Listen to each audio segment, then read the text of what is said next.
Okay, excellent. I'm hoping everyone can hear me. Thanks for joining us for this information session this evening.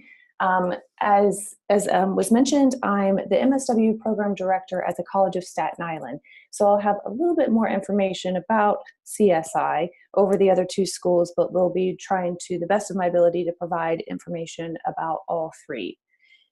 Okay, so I want to say, first of all, that all three programs have unique specializations or a different aim or focus, but it's important to note that all three are accredited by the Council on Social Work Education, which is the national accrediting body of social work programs. So although there's different specializations, the content of the curriculum is often quite similar across the three schools because of this national accrediting body. For the College of Staten Island, the specialization and the focus is on advanced urban transformative social work practice with people with disabilities. And we want to make sure that you understand that disabilities is defined very broadly. So it's not just physical or developmental disabilities, but we also include things such as sensory impairments, age-related disabilities, chronic health, mental health, and also alcohol and substance abuse. So basically anything that can cause any type of impairment is included under this definition. The CSI, they also take a critical disabilities perspective, which is grounded in social constructionism. And here what they're looking at is more the social structures that perpetuate disability versus seeing it as an individual or purely medicalized problem. So that's the specialization at CSI. At Hunter, there is several types of specializations that students can choose from. So they are to choose from one, what they call program, which can be either children, youth and families, aging, health and mental health, or global social work and practice with immigrants and refugees. In addition to that, although the curriculum will focus on work with individuals and families and groups, as well as communities and organizations to an extent, you will also then choose one of those to be the main practice method. At Lehman, they're unique from the other two programs in that they do not have a specialization to choose from. So instead, they're doing more what's called an advanced generalist curriculum. And they do this because they want to make sure that students are able to work in an urban social work setting with underserved populations. So they want to cover a wide range of areas of social work practice and have students be more specialized across those versus honing in on one specific practice or type of method. So they include information across the curriculum about direct practice, but also supervision, administration, policy, and research. Again, as I was saying, that all three programs are accredited by CSWE. Also, all three programs will cover to some extent information on individuals, families, groups, communities, and organizations. So all three do cover that. It's just the specialization may be a little bit different. And another thing to note is that if you choose a specialization, so let's say you go to CSI or to Lehman and you have something that is more specialized, this does not limit your job opportunities by having a specific specialization. All three programs provide generalist practice, which allows you to work in any setting. The specialization merely makes you the expert in that particular type of practice within the agency that you're working.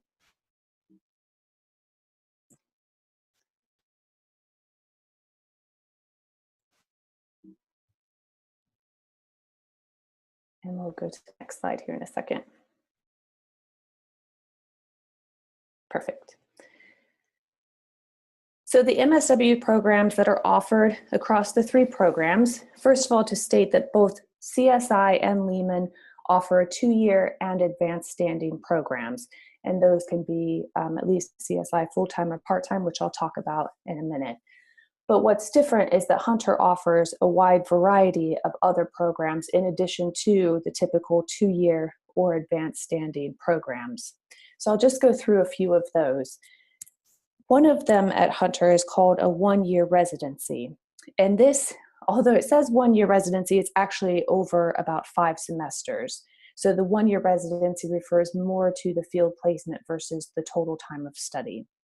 So a one-year residency is a work-study program for full-time, for people who are working full-time in social services.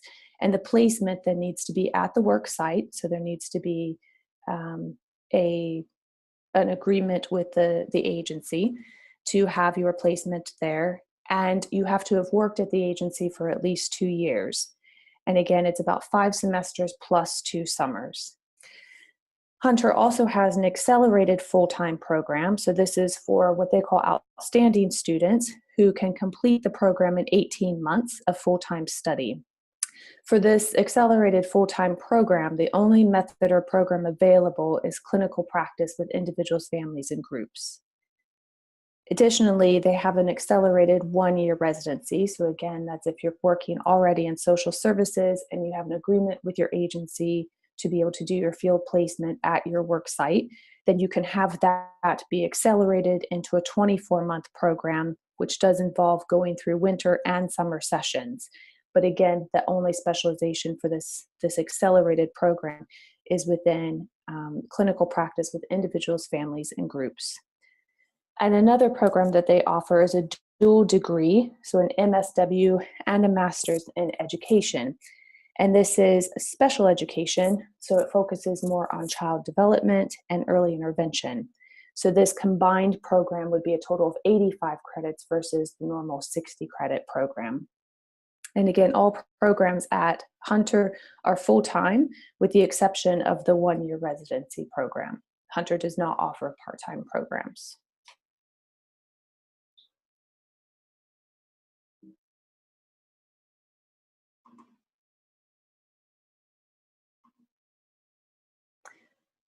Oops. Okay. So if we talk just about the 2-year programs first, and then we can go into the advanced standing programs. The 2-year program at the College of Staten Island is offered both full-time and part-time. So the full-time is 2 years. The part-time options are either 3 or 4 years. So they have different options for part-time. It's 60 credits.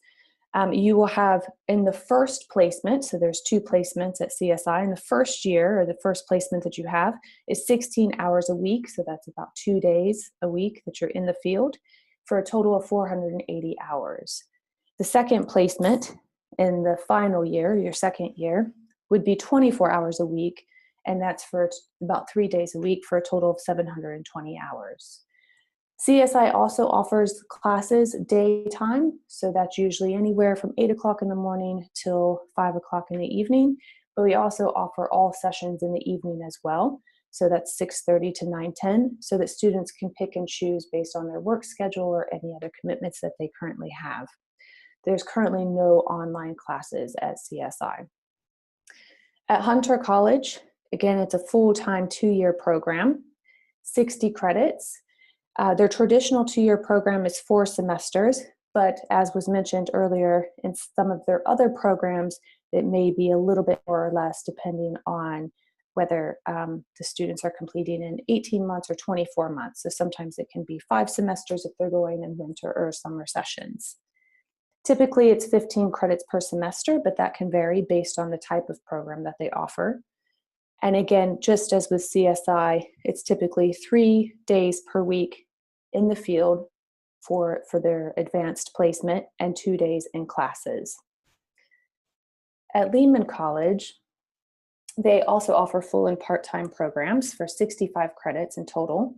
And they specified that the field work must be done 21 hours per week during daytime weekday hours when agencies are fully operational and supervision is available. And I should note that that is the same for Hunter and CSI as well. So all 3 programs require that students have daytime weekday hours available for field placements. And again, as Lehman specifies, that's because that's when agencies are fully operational, supervision is available, and students are able to coordinate with other agencies that are open during that time. For Lehman, their classes are only in the evening, so they don't have daytime classes. So their classes are Tuesday and Thursday from 5 to 9 p.m. And the fieldwork seminar is at 4 p.m. on Tuesdays. So their clearly directed towards more evening time students. Advanced standing. So this is for people who have received an undergraduate degree in social work from an accredited university. So that means that the social work program was accredited by the Council on Social Work Education. For the College of Staten Island and for Hunter, this needs to have been completed within the past 5 years. For Lehman, students can complete that BSW program within the past 7 years and still be eligible. So if you have the BSW within the past 5 or 7 years from an accredited program and you had a GPA of 3.0 or higher, then you can be eligible for what's called advanced standing. And basically, this is where you're able to skip the whole first year of the 2-year social work program and go straight into that second year. So for the College of Staten Island, the advanced standing program is 32 credits. They have a 1-year program, but also a 2-year part-time program. So you can go full-time or part-time. And you would have 720 hours of supervised internship. So again, that's 3 days a week of daytime weekday hours available for the internship. Classes, again, are during the day, but also offered in the evening. And there is a summer bridge course. So this is a course that students would take in the summer, and it runs between June 12th and July 19th, where students would attend on Tuesdays and Thursdays in the morning for 6 weeks. This is a course to help the students kind of bridge into second year MSW program. At Hunter College, for students who are eligible for advanced standing, they would take a 35 credit program. They would select a program of concentration, so either clinical practice with individuals and families and groups, communities, organizations, communities and organization. It's 2.5 semesters long, and unless you do the community organization planning and development, then you must begin in the summer, so that's a little bit longer. And again, 3 days per week in the field and 2 days in class. At Lehman College, it's a 34 credit advanced standing program over the course of 1 year full-time, and they're the ones that specify that you can have received your BSW within the past 7 years, where again, the other two, CSI and Hunter, say within the past 5 years to be eligible. And students have the option at Lehman of starting with 1 or 2 classes in the summer prior to the academic year to lighten the load through that advanced standing year.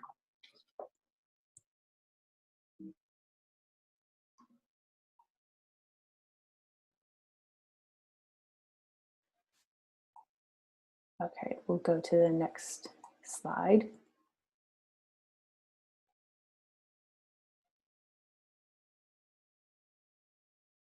Thanks. Okay, so the admissions requirements, I really recommend that you visit each website for each of the 3 colleges for the specifics of the admissions, because there might be a few things that are specific to each program. But some of the things that are general across the program is, one, that you need to have a bachelor's degree from an accredited university, and you don't have to have that complete before you start the application process. It just means that you would need to have that bachelor's degree completed by the time you aim to start the social work degree. You also want to provide your transcripts. You need to have a 3.0 GPA. And for advanced standing students, it also needs to be a 3.0, but for Hunter and Lehman, it's a 3.2 in the social work major, but not at CSI, it's a 3.0. And just to say a little bit about the grade point average, although we specify that it needs to be a 3.0, I know at least for CSI and Lehman, if it is a little bit below a 3.0 and you're not applying for the advanced standing, then we might still consider you. So if it's around a 2.8, that doesn't disqualify you. We take into consideration all of these elements of the application together. So if someone has a very high GPA, but their personal statement is very weak, they might not be accepted. Where if someone has a 2.8 GPA, but all the other elements of the application are very good, then we would most likely accept. So I also recommend that if you have below a 3.0, that you contact the main contact person at the university you want to apply to, and just get some further advice about the chances that you would be accepted if you have all of the pieces of your application together. The application fee is $125. That's for each of the schools. And if you do apply to each of the schools, you have to pay that for each one of them. Again, if that's something that you don't think that you would be able to afford, you can contact the person at each of the schools to see if there is an opportunity for a application fee waiver.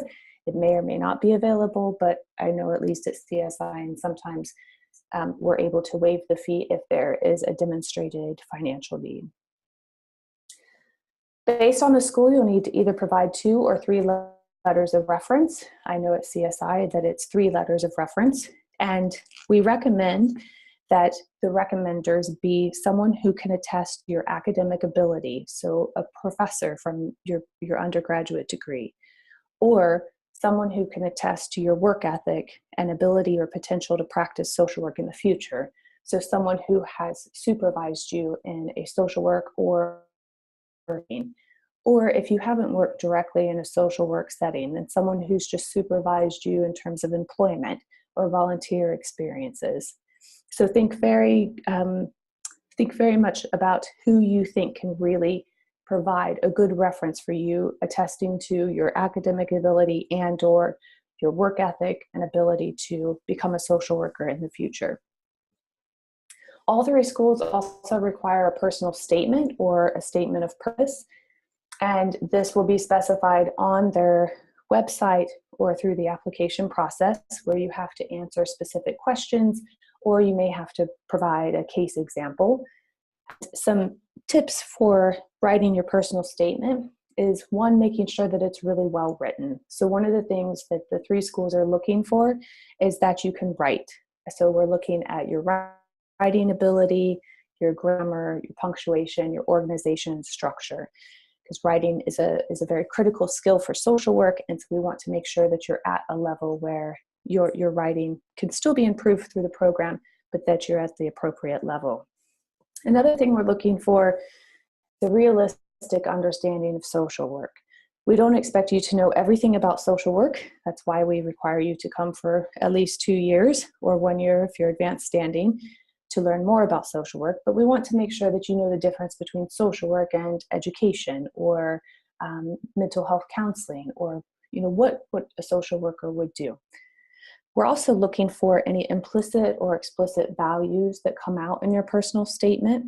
So we want to make sure that your values are congruent with social work values. So if there's any terminology or reference that we think could be oppressive language, then that would not be very good in terms of your application. And so a piece of advice is to look at the National Association of Social Work's Code of Ethics. So that's NASW, Code of Ethics. This is the code of ethics that the social work profession has to adhere to. And if you read through that, you can see what we're looking for to make sure that your personal statement is congruent with those code of ethics. And then also you'll need to provide a resume. And this is to show your work and volunteer experience. When you're doing your field placement, you will need to provide a resume as part of that field application process. So this just gets you into the habit of having a resume on hand, but also to show us what your experience has been. Okay, go to the next slide. Thanks. Some programs have some additional requirements. And I know at least for CSI, you have to have had a statistics course. And this is for the students who are applying to the 2-year program. If you are applying to advanced standing, you don't have to have the statistics, of course, because it's assumed that you would have had that required material in your BSW program. Again, at CSI, you need to have a field evaluation for advanced standing students. So students who are applying to advanced standing would have had a field internship in their undergraduate program. So we require that you also supply us that final field evaluation form from your undergraduate program. Again, all 3 programs require that you have daytime, weekday hours available for field internship. And this is often the most difficult for people who want to come to get their master's in social work, is trying to figure out how to work full-time or take care of childcare responsibilities when they have to be available for 2 days a week in their first placement or 3 days a week in their final placement for field internship. So it's something to think about ahead of time about how you can manage that time, but all 3 schools will require that you have those daytime, weekday hours available for the field internship. The next 2 points are for Hunter only, in that the 1-year residency applicants must have a minimum of 2 years full-time work experience as a social service worker, and they're currently working in a field providing direct care services or are a supervisor administrator in a social service agency. And because they will be doing their field placement at their agency, they need to have an agreement form that's signed ahead of time that indicates the students will be able to complete their field placement at that agency. And also for Hunter College only, there's a group discussion as part of the interview process. So along with completing the application, you would have to participate in a group discussion, and that feeds into the whole application process. Finally, just one thing to say again is that the applications are looked at as a whole. So each part of the application is granted points to look at whether someone is ready to come into the master's program or not. So again, your GPA isn't going to make or break you. It's just one aspect that we look at, along with a personal statement, your past experience, your availability for field, your references. So make sure that you pay particular attention to every aspect of that application as it all feeds in together. The deadlines for application for fall 2000 entry for both the College of Staten Island and Lehman College is February 15th. This, at least for CSI, is what we call the priority deadline. So we will start to look at applications after February 15th and start to notify people of whether they're admitted or not. Oftentimes we'll continue to accept applications after that point, but it is based on availability at that point of seats. For Hunter College, they have different application based on what type of program you're applying for. So for the spring programs, which is the accelerated full-time or accelerated 1-year residency, that's October 30th. And for the fall programs, so the 2-year or the dual degree, which is that MSW and Masters of Special Education, that's February 5th. Advanced standing is February 12th, and 1-year residency is April 1st.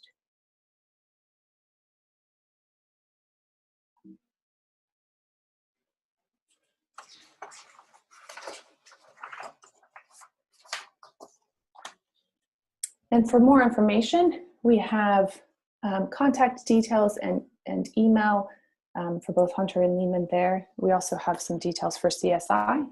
I actually am the contact person for the College of Staten Island, so you're more than welcome to contact me.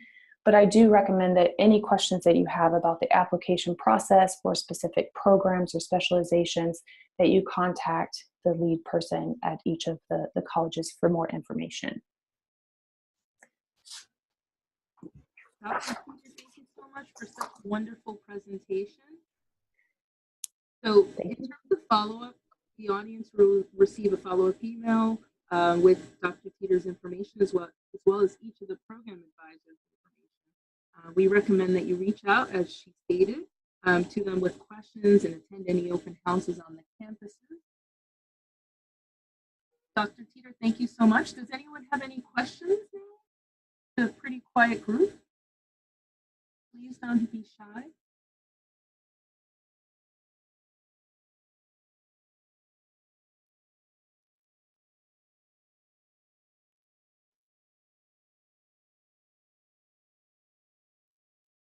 Okay. Is there anything else you have to add, Dr. Peter?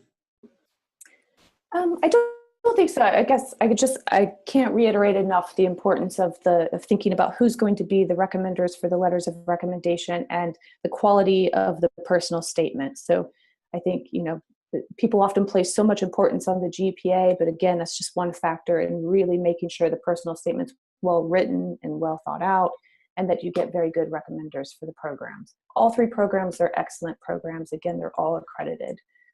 So good luck.